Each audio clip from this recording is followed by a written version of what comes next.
Сылтай мынандай сұрақ қойғым келеді. Білмеймін, қазір мен барлығы ойбай не айтып жатсың деп сөйлеме.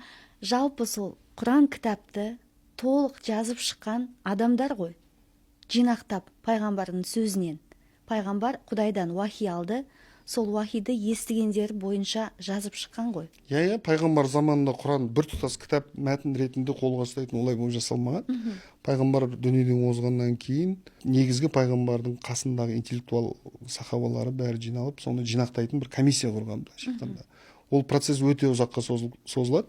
Әбу Бәкір Сыддық халифаның кезінде басталып, негізінен сол Османның Құраны деп айтылады ғой, қазіргі әлемдегі барлық несі.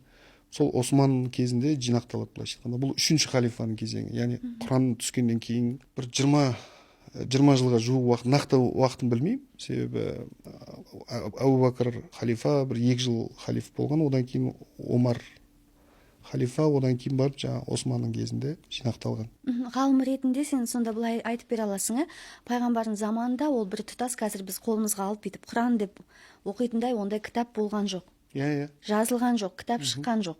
Кейіннен пайғамбарымыз өмірден өткеннен кейін, жаңа сен айтқан сияқты комиссия терге жазылған, кәдімгі әр жерлерге қағазға жазылған барлығын жинақтап, адамдар отырып, соның бәрін жинақтап шыққан. Сол замандағы кісілердің өздерінің енді өздеріне тиімді болатындай қылып өзгерістер де енгізілген шығар, иә, сонда? Мынандай түсінік бар ғой, Құран еш уақытта Інжіл сияқты бірнеше рет қайта жазылмаған, ол жерде ештеңе өзгертілмеген, қосылмаған деген дүние.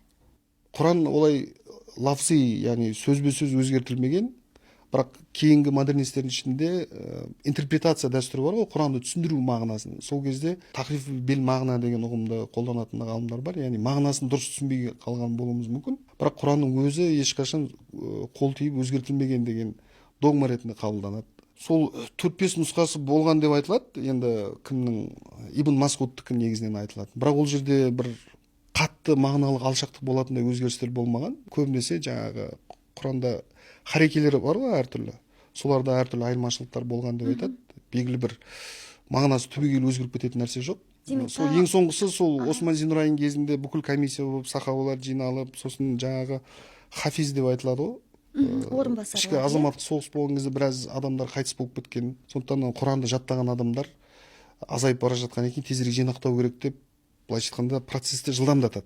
Бірақ сол кездегі пайғамбарымыздың өмір сүрген дәуіріндегі ол кісінің айтқан дүниелерінің барлығы толықтай енгізілген. Иә. Ешқандай ол кісінің сөзіне өзгерістер кірмеген.